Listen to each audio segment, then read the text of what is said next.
Ang Kristohanong kinabuhi sama sa usa ka mananagat nga nagalawig diha sa kadagatan. Dili nato mahibaluan or we cannot predict kung unsa ang nagpaabot kanato diha sa dagat samtang galawig kita. As Christian, we are being equipped or trained to be like good sailors. Kini nga ang pagpangalagad bitaw sa Ginoo. Muratag mga mananagat, samtang layag ta, ginabansay kita aron nga dili kita malunod diha sa pag-alagad. May usa ka dako nga kaumahan nga diin ang tag-iya niini nag-hire siya og sulugoon nga mo trabaho sa iyahang farm. So sa iyang pag-interview karon sa mao nga aplikante, ingon niya, unsa bay mahimo nimo para sa ako ang farm? Ang tubag sa mao nga aplikante, ingon niya, sir, kaya nako matulog panahon sa bagyo. So napasal ang mao nga agalon, nagunahuna siya. Nalibog siya, nahibulos man. Inaani man ang tubag sa aplikante. Makaya daw niya matulog panahon sa bagyo. So sa kahibulong niya, iyang gi-hire. Iyang gidawat ang mao nga aplikante. Og unya, pila ka semana ang milabay, miabot ang makusog nga bagyo. Sa tunga-tunga sa kagabihon, gipukaw ang magtiayon sa kakusog sa hangin, sa kakusog sa bagyo nga miigo sa ilahang balay o sa ilahang farm. So dali-dali karon og bangon ang magtiayon. Gisusi ang ilahang farm. So una niyang gisusi ang iyang tao. Kung unsay gihimo siyang tao, wa niya nakita ang iyang tao. Nga gi-hire niya 2 weeks ago. Og nagunahuna siya, tulog siguro ang ako ang gi-hire kay mo matuingon niya. Kaya niya matulog panahon sa bagyo. So nag-assume siya nga natulog yun siya. Katong yang sulugoon, yang bagong tao nga gi-hire. So yang sunod naghihimo, miadto sila sa kulungan sa mga baka. Ug nakita niya nga naaman ang mga baka og puno og mga pagkaon. Nga giandam para sa ilaha. Og nakasirado ang trangka. So giadto na po niyang yung mga manukan. Mao gyapon, secure. Wala gyud sa gawas kundi naagyapon sa kulungan. Pati ang iyahang mga kanding naagyapon sa kulungan. And then miadto siya sa iyang traktor nga naa sa gawas. Ug nakita wala man ang traktor. Miadto siya sa iyang grahe ug nakita niya dito nakagrahe ang iyang traktor ug nakatrangka, gihiktan pagyod. So samtang niubalik siya sa iyang kwarto, sila magtiayon dito siya nakauna-una. Nga mao di ay ni ang gipasabot sa tao nga iyang gi-hire. Mao di ay nga kaya niya matulog panahon sa bagyo kaysa panahon nga hayag ang adlaw, panahon nga malinawon ang palibot. Siya nangandam para sa umaabot na bagyo. Mga kaigsuonan ko diha sa Ginoo, ang atong mensahe karon natakna sa kagabihon, magahiskot kita niining ginatawag overcoming the storms in life. Unsaon ba nimo pagdaog karon sa mga bagyo diha sa imuhang kinabuhi? Unsaon pagdaog? Sa kalibutan na panghunahuna, murag di gyud madaog, kundili pwede lang siya nga kalimtan sa makadiyot. O pwede po biyaan hangtod sa hangtod. For example, mudangop ka sa mga nagkanalain na mga bisyo nga diin makatabang kanimo makalimot sa maong nga bagyo sa imong kinabuhi. O kaha, tapuson nimo imong kinabuhi para hingpit na nimong mahikalimtan ang mga bagyo sa kinabuhi. But for us na mga Kristohanon, dunay mga pabaagi para mahimong ma-overcome nimo, malampasan nimo kini na mga bagyo sa kinabuhi. Una, to overcome the storm, we should pray always to our divine navigator. Kinsa man atong divine navigator? Si Jesus Christ. Nga diin, maoy ato ang sangpiton sa panahon nga dunay bagyo nga atong masinati. So imbes na mudangop ka sa nagnalaing gitanyag sa kalibutan na kuno makatabang sa imo, why not mag-pray ka sa Ginoo? Why not nga muampo ka sa Ginoo nga siya man ang atuang navigator panahon sa siya ang atong divine navigator samtang galawig kita sa pag-alagad sa Ginoo. Walay gisaad sa Biblia nga lami ang imong kinabuhi samtang galawig ka sa pagpangalagad sa Ginoo. Pero nagsaad ang Ginoo nga bisan asa ka moadto, ang Ginoo mag-uban kanimo. Siya nag-ingon, I will never leave you nor forsake you. So samtang galawig ka sa kalibutan, galawig ka sa pag-alagad sa Ginoo, ang Dios uban nimo. Kini na mga tao, kini na mga disipulo ni Jesus Christ naglawig diha sa dagat. Nga diin miabot kanila ang unos. May nalanggani kay kuyog si Jesus sa ilaha. Ug nahinumdom si Pedro. Nga naa man diay si Jesus sa ilaha, hinungdan nga iyang gipukaw o giingnan magtutudlo. Kusog kaayong balod ang hangin, basig mga lunod aning mga matay tanini. Yang gipukaw. Ang nakanindot lang ang positive side lang adtong ilang gihimo kay nagpatabang sila sa ilahang magtutudlo. Sa diha miabot kanila ang bagyo, miabot kanila ang balod nga dagko. Kita samtang galawig ta sa pagpangalagad sa Ginoo, uban si Jesus sa tuwa. Ang problema lang sa tuwa, dili ta kabalo musangpit sa kauban nato panahon sa bagyo nga si Jesus Christ. Si Jesus Christ na nag-ingon, I will never leave you nor forsake you. Pray always to our divine navigator. In 1 Thessalonians 16 o 5:16 and down to 18, unsa may gingon? 1 Thessalonians 5:16 to 17. Ingon 18 ingon niya, kun asa naman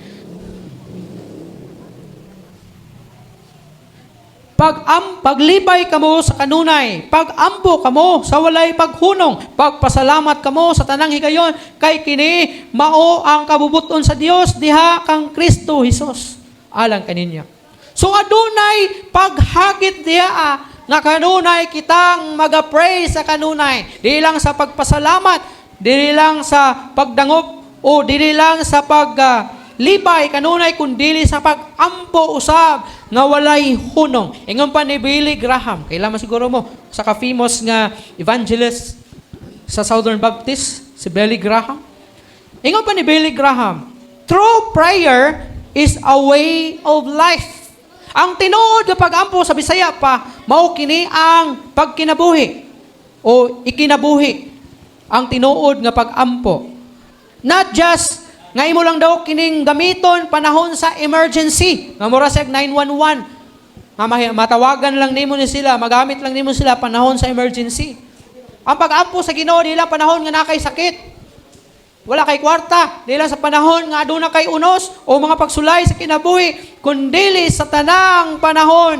Unsaon man, make it a habit. Ingon pa ni Billy Graham. Batasana ang pagampo sa Ginoo, and when the need arises, you will be in practice. Tanawa tong gihire. Kung nangandam to siya panahon lang sa katong bagyo, sigurado lupad tong iyang mga karnero, manok o mga uban pang mga kahayupan. Paliron to sa hangin, kay wala man niya na pangandaman daan. Kung sa panahon sa bagyo lang siya nangandam. So samtang wala pa ang bagyo sa kinabuhi, batasana na ang pag-ampo sa Ginoo. Make it a habit. Ikaduha, meditate on the Word of God, which is mao'y ato ang navigation light. Mao'y atong suga nga ingon nga mananagat. Ang mga mananagat, abot ba kung uso pa ba ka ng ilahang ginagamit sa una? Sa una manggod, nana sila katong lampara, katong bumba-bumbahon bitaw. Ha? Pitrumak. Oh, mao na ginagamit sa pagpanagat sa una, tama ba ko? Oh. Karon high-tech naman ron. May siguro na nagay-computer, siguro ang ubang mananagat karon dito sa laod. Ha? Mga high-tech na. O sa may purpose sa ana nila para mauna ang ilang guide. Ha? muhayag sa kapalibot nila. Kita usab, kinahanglan natong gabasa sa word sa Ginoo kay mao ni ang guide nato. Kaya sa kasagaran magud nato mawala, kasagaran nato mahilayo sa pag-alagad tungod sa mga pagsulay because we did not meditate on the word of God. Wala man gud ka basa, mao man gud ni ang gingon, mao ni ang giiya man gud nato ni. Ingon ang Bible, ayaw kamo kabalaka. O ingon ang John 14:1, let not your heart be troubled. Believe in God, believe also in me. Pero pag abot sa mga pagsulay, sa limuang, sa nasa adto, bisa kinsa duulon, bagay pwede man, pero kung ang imo ang confident or ang imo ang confidence, wala na nimo gihatag sa Ginoo, kung dili sa tao na lang, patay ka. Meaning, wala na ka-rely sa Ginoo, kung dili garilay na ka sa tao. Garilay ka sa Turko, garilay ka ni Ria, uban pa nga nagapautang. Ano man? Instead na mag-pray ka sa Ginoo, dali-dali na kagdagan ani nila. Nya kung di ka mapahiraman, mangluod. Wala pa man siguro yung luod siguro. Hapit na. In Psalms 119 verse 5, ang gingon, Salmo 119 verse 105.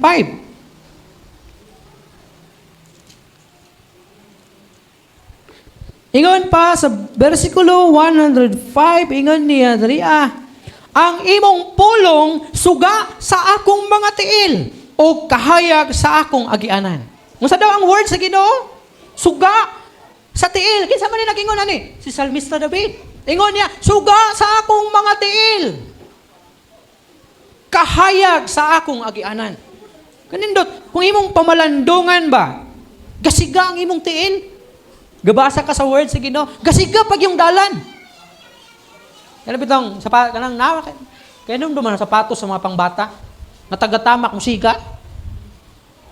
Literal manuna pero spiritual, ang pulong sa Ginoo ingon ni Salmista David, ang imong mga pulong suga sa akong tiil, kahayag sa akong agianan. Nya, gusto ka nga hayag imuhang kinabuhi panahon sa unos?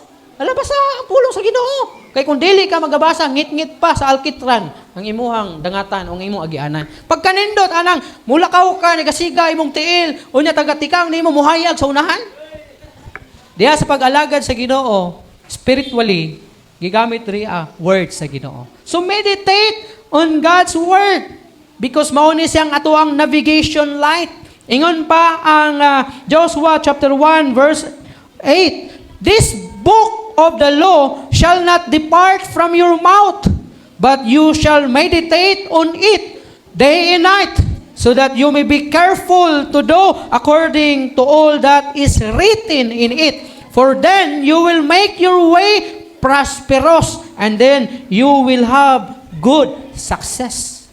Magmalampuson ka, mahimong prosperous ka sa imuhang kinabuhi. Meaning, makalahutay ka sa mga unos sa kinabuhi.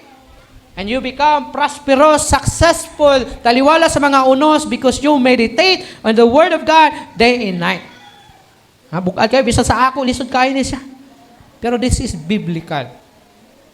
Mao ni gitudlo sa Bible, lisod man kaayo, na adlaw gabi ka magbasa sa pulong sa Ginoo.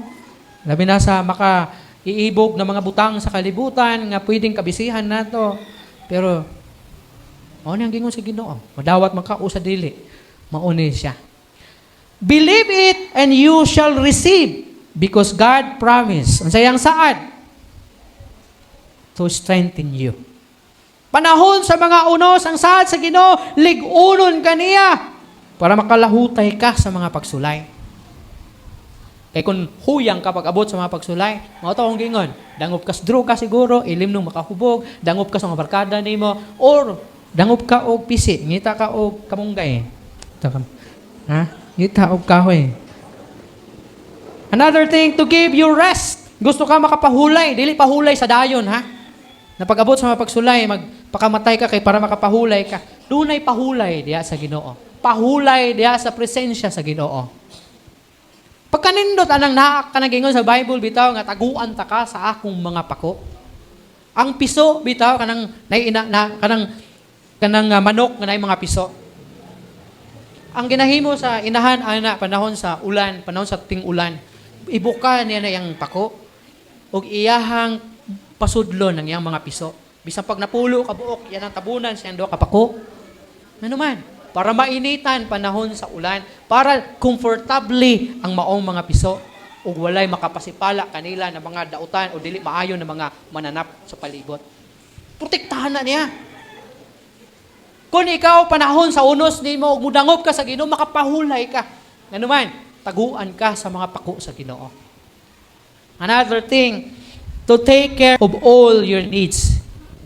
Ang Ginoo na bahala sa imong mga panginahanglanon. Ingon ang pulong sa Ginoo in Matthew 6:33, unaha pagpangita ang gingarihan sa Dios ug ang iyang pagkamatarong ug ang tanang mga butang ikadugang niya diha kanimo. So sa panahon sa mga unos langop sa Ginoo, read the Bible, meditate on God's words. Ayaw ka palaka kung unsay may tabo kanimo. Kung gikinahanglan nimo nga makatabok ka, makalahutay ka na. Ingon ang pulong sa Ginoo, I will take care all your needs. Unsay gikinahanglan sa mananagat, panahon nga daw, anuron sila sa dako kaayong balod. Kung silang kinahanglan. Naa sila mga isuupi, masuna. Naa sila igan, nga musiga, kay para makitaan atong mga mananagat uban o barko nga dunay tao dito nga nanginahanglan og tabang. Kinahanglan ang ilang suga, silang sakayan, magasiga. Kay para dunay makakita nga, uy, atong kauban, nahilain mananagat nga daw malunod sila, atong duulon, atong tabangan. Mo ni ang pangandaman sa mga navigator sa dagat, mga mananagat, para sila matabangan panahon nga mabutang sa delikado ang ilang kinabuhi. Kita na mga Kristohanon, panahon nga dunay moabot nga unos sa atong kinabuhi, pray lang sa pulong sa Ginoo. And the Lord will take care all our needs. Another thing, to answer your prayers. Wala ka gipaampo sa Ginoo para magbungol-bungol ang Ginoo sa imo igsoon. Nganong dunay hagit ang Bible nga kinahanglan mag-pray kita. Ingon pagani si Pablo, pag-ampo kamo sa tanang panahon, pray without ceasing. Ampo nga walay hunong. Ano man? Ay dunay tubag ang Ginoo basta mag-ampo ka. Kay kung dili mo tubag ang Ginoo sa ato ang mapag-ampo, di na ta mag-ampo. Unta ang Bible, silent siya about prayer. Pero ngano ningon man siya, pray without ceasing. Tungod kay ang Ginoo, mutubag lagi siya sa ato ang mga pag-ampo. Gusto ta nga tabangan ta sa Ginoo. Gusto ta nga tubagon ta sa atong mga gihandom sa kinabuhi. Pero ang problema sa tuwa, di man taga-pray. O kaha, wala tayo lahutay nga mag-ampo sa Ginoo. Maampo lang ka diyot. Kung wala tubag ka, wala na. Di na po.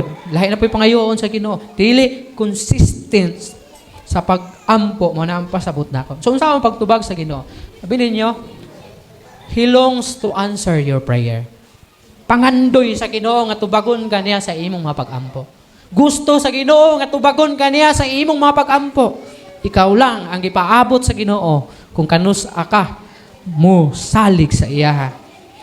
Another thing, to work everything out for your good. Bisag makaingon pa ka nga, grabe naman nga mga pagsulay sa kinabuhi. But, ingon ang pulong sa Ginoo, ingon dali to work everything out for your good.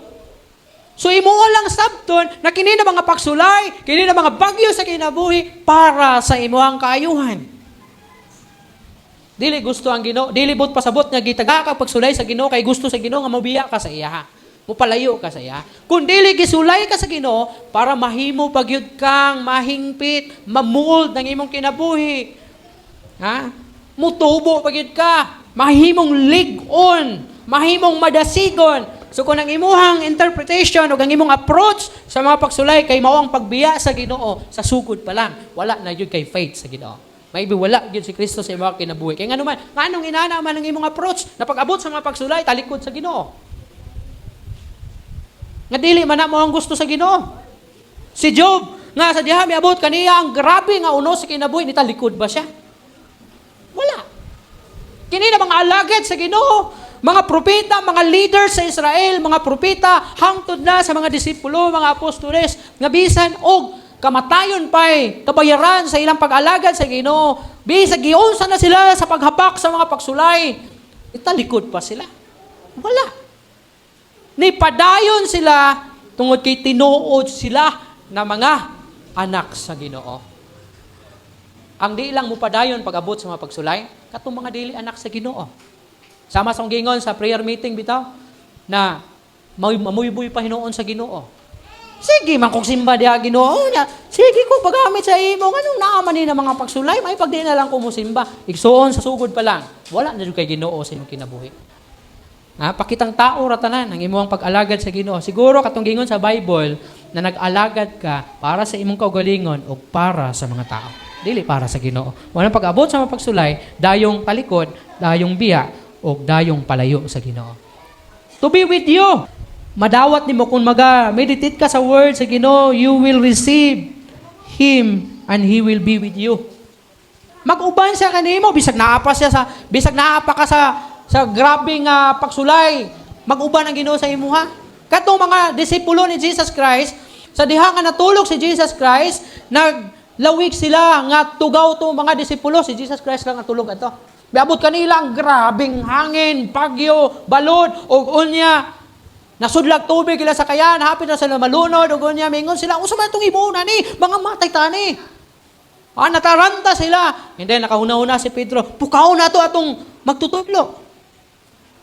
Di pukaw nila nga, magtutudlo. Tabangi mi, kay basig mga lunod tani ni, mga matay tani ni.